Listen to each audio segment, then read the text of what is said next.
I love that scream. Welcome, everyone, to a new episode of the Mod Squad Horror Show.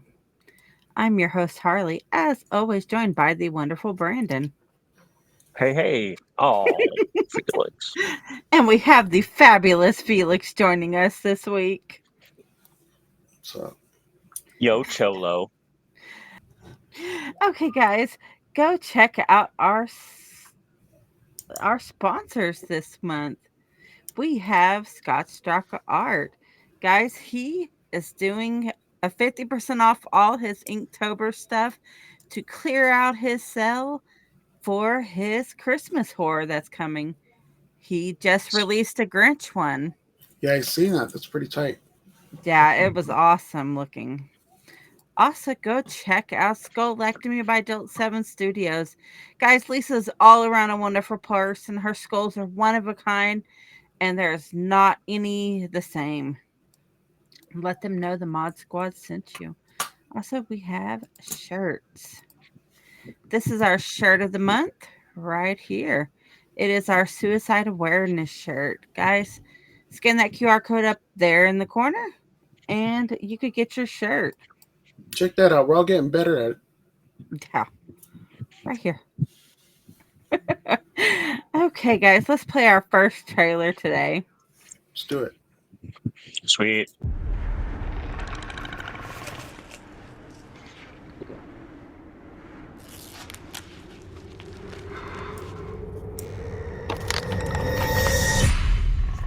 What's this one called, Harry? It is called... Nice house. It's just you here? I have a daughter. That's it. From She's prone to psychotic episodes. that one show. That one really depressing show. Something is wrong here. Something is It's the stirring. creature was stirring. The creature was stirring, not even a mouse. Oh, it's the new Christmas horror? Yeah. I love Christmas horror. I haven't watched this yet. Ooh. 2.4 degrees. Wasn't she I thought the it's one keeping on her the from stealing away from Unheard me. where she was working at the store Does that and make you feel safe? there she was like I feel unseen it. and the chick couldn't see it. She kept My sweet, calling sweet her girl. so she could She tell is her where to go. running out of time. Maybe not. No idea.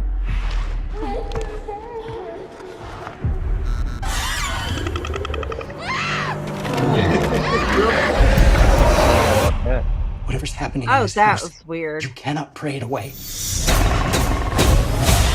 doesn't look that bad. No one's getting out of this suit. Oh shit.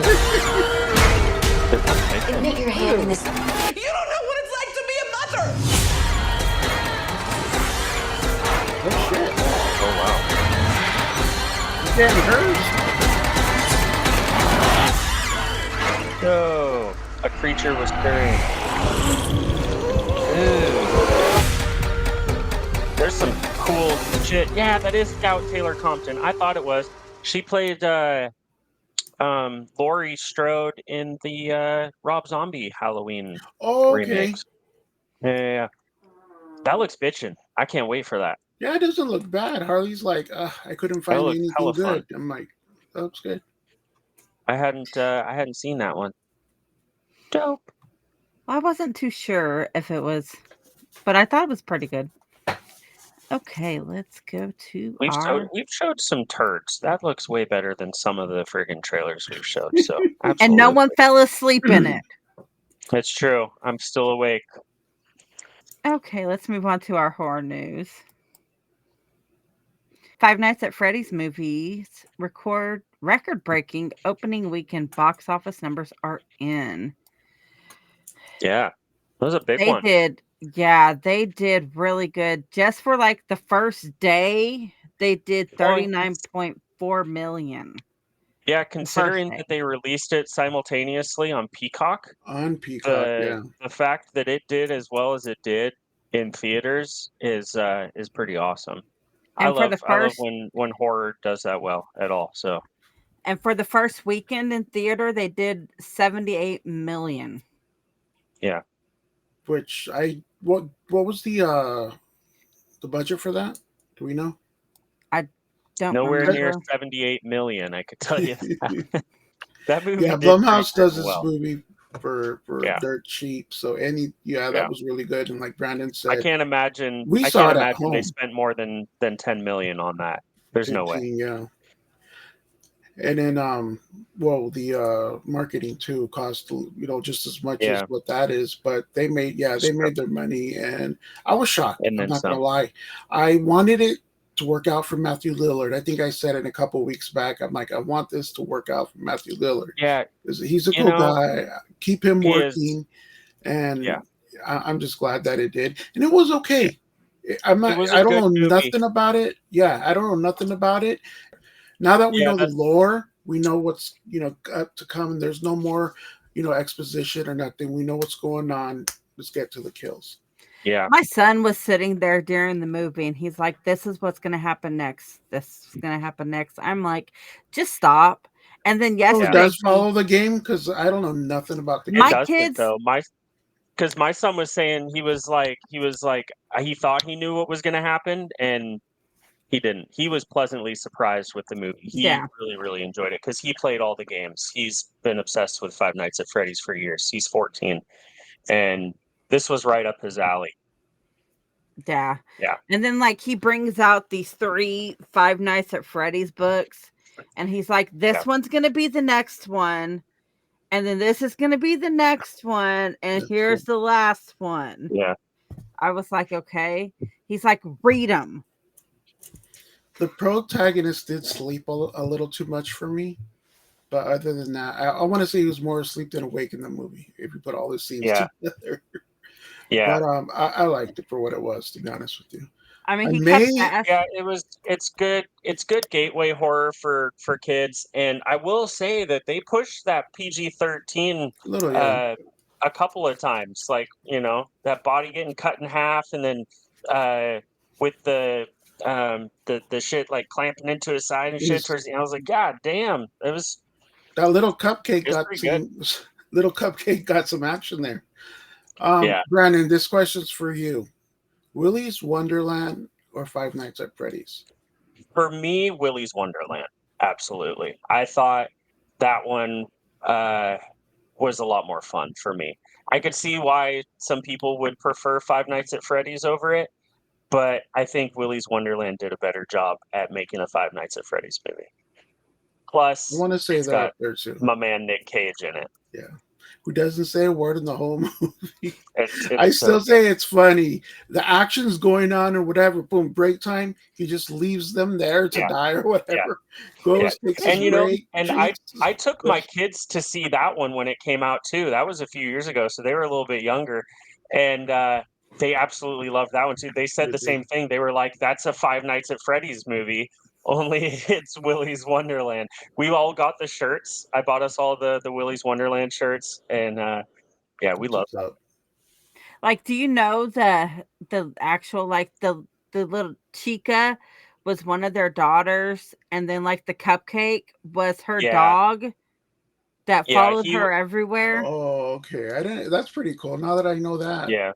I think. See, I didn't know that until my son told me that, and he was like, the cupcake was her dog that was like protecting her. They definitely changed around a lot of the characters' backstories and stuff for the movie. I loved when Matthew Lillard took off the Freddy mask, the head off. I loved that part. Okay. From Bloody Disgusting. They follow.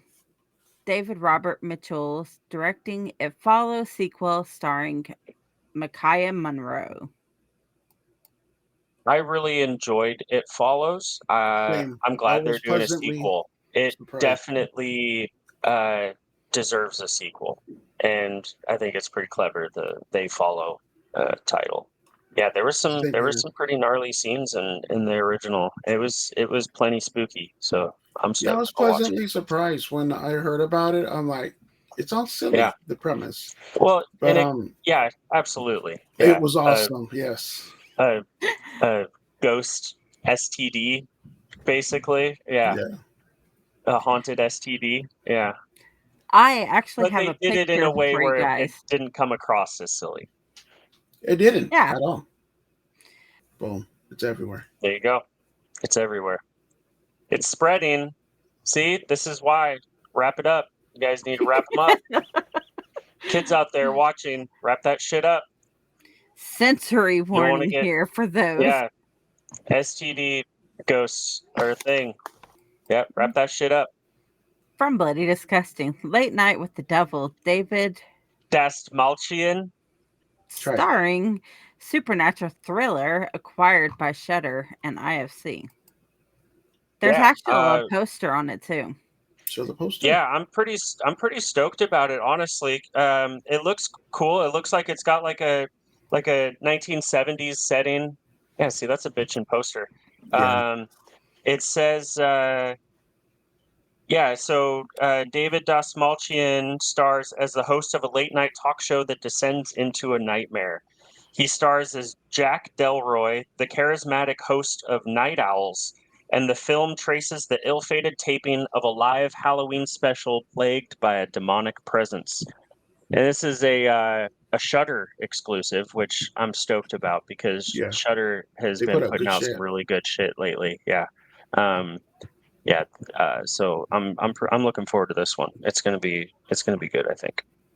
Yeah, if the film premiered earlier this year at South by Southwest, and it's getting some good reviews. So good buzz. Should be pretty sweet. Check it out. I don't want to. From Joe Blow, Death of Unicorn, Paul Rudd, Jenna Ortega stars in A24 Esther production with a John Carpenter score. Come on, Paul Rudd. Those are some names right there in that freaking title. Ortega, Paul Rudd, Jenna Ortega, Ari Aster, A24, and John Carpenter.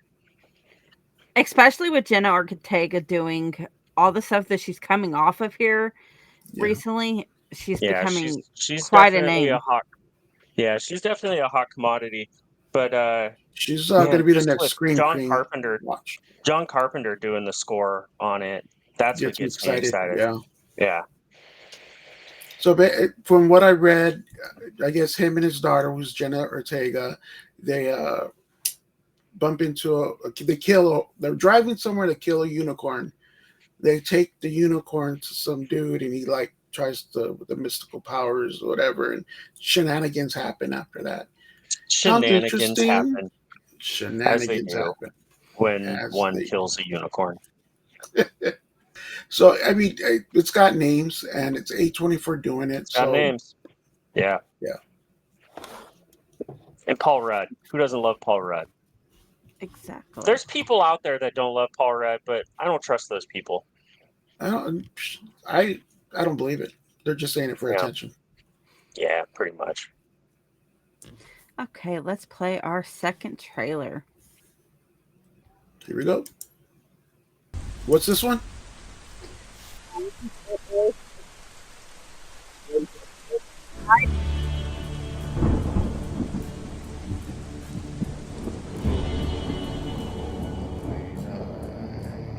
It's another Christmas horror. Is it? Noise. Yeah. There's quite a few new Christmas horrors coming out this year. Christ in heaven, not again.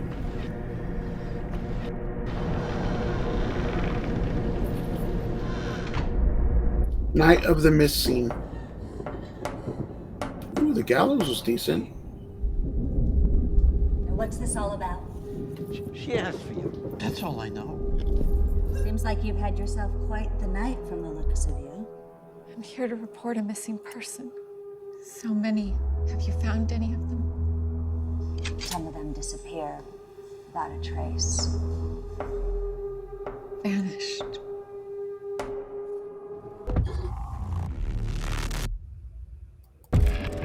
Unit 91, do you copy? What's your status? Over. Do you need assistance? Over. Unit 91, respond. Over. Dispatch, this is Unit 91. Everything is under wraps here. 1024.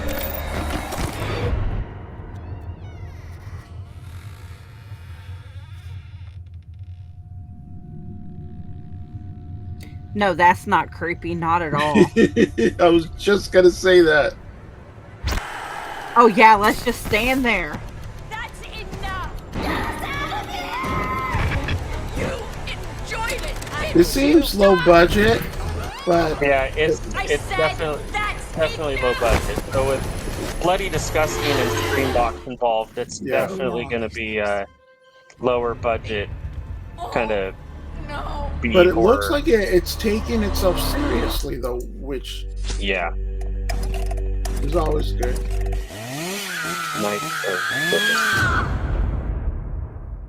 Interesting. Very. We'll see. It's something. Okay, so it is time for our ghost stories and urban legends segment. All you. And I am excited for this one. Okay, so this week it is on the axe murder house of Vasella. I think that's how you say it. And I actually have a little clip of a person who was being interviewed about this house. And this ties into our horror rewind also. And I have pictures for you guys. So, Felix, can you play that little clip for me? Let's do it. And here we go.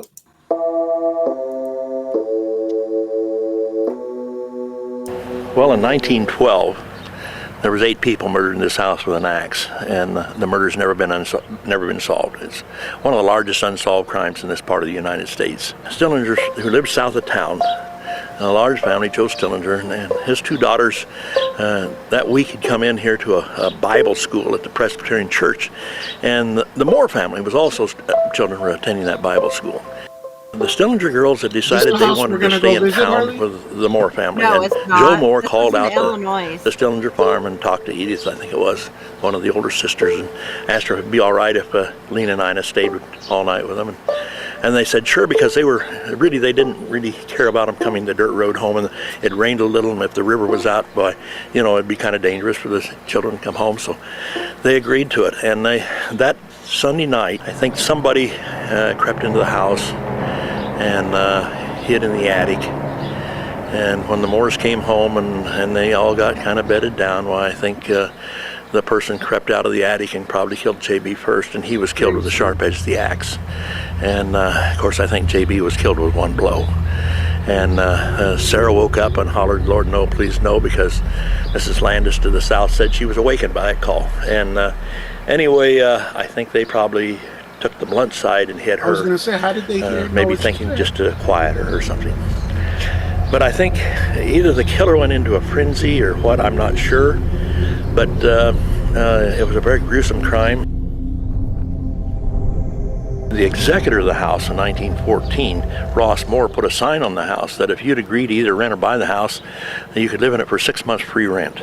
Because, see, the house had a stigmatism to it that nobody wanted to, of course, murders and that sort of thing. So anyway, the Geismans, I think, came back and didn't have much choice, and John Alley and the 3 daughters moved into the house. And John stayed in the house one night. The next day he fixed up a room in the barn, and he lived in the barn the entire time they lived here. But we had many renters, in between that come and have told their stories, and it's just many stories. And the people that stay all night, there's it's just page after page that they write, email back or write in the log of what their happenings were and that. And I think that's been the big selling attraction of the house, is because somebody comes and stays and something happens to them there, and they put it out on the internet. But it sounds like, so the hauntings afterwards is what, like in their heads maybe, or? No, it actually is haunted. Like if you go to the website for the house, there is pages upon pages of people leaving their story of what happened to them while they were in the house. And some of them, they're crazy. Like in these pictures, let's see, this one right here. Okay, the long window in the front of the house right there. Yeah.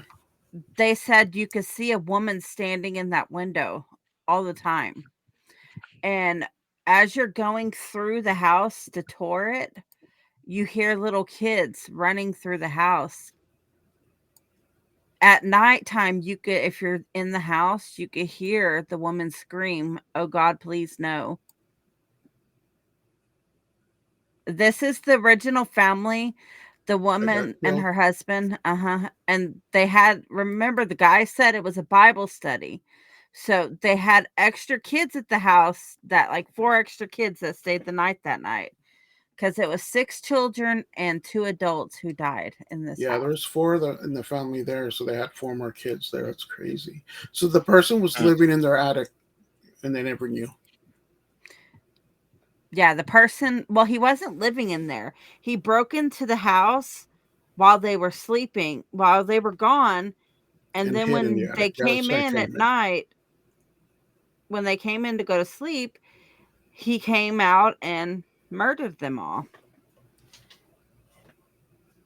Now we go into our horror rewind, which ties into this story because they actually made a movie about this story. It's not that old of a movie, and I stumbled across it. It was made in like 2017, but I thought it was perfect to tie in with this story. And like, this is a clip from that movie that I'm going to show you guys. And it's a pretty gruesome clip, just letting it know.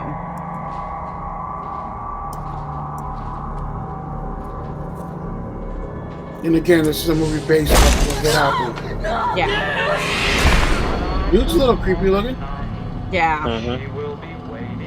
I have one of those old style record players. It's not in the great condition, but it's in my garage. Old Victrola.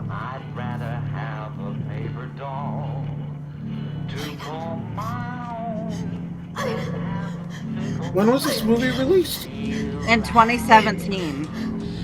We have to go right now. Get up, we have to go. Please listen to me. What's the movie called? It's not old, but I'll allow it. It's the Axe Murders of it's fucking, what's his name? Dude from he's in he's been in tons of stuff. But he was in People Under the Stairs. He played Roach. What's his name?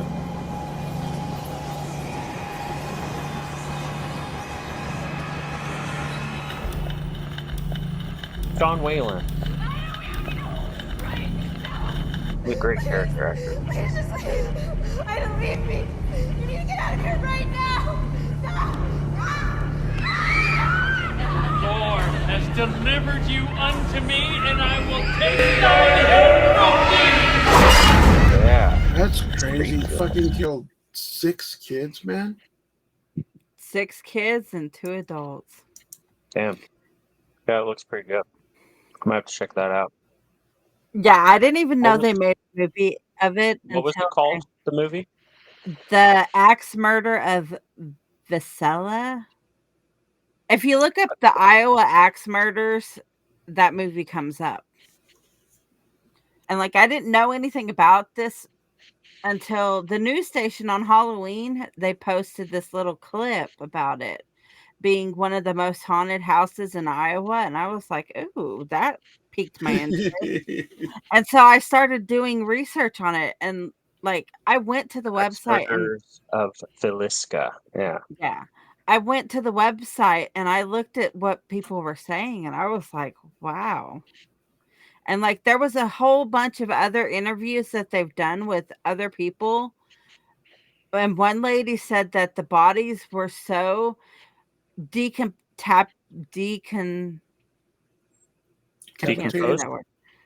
No, they were chopped up, basically.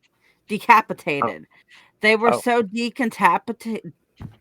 I can't say it. They were chopped up so bad that you could not tell who was who. Wow. When they went into the house and found them.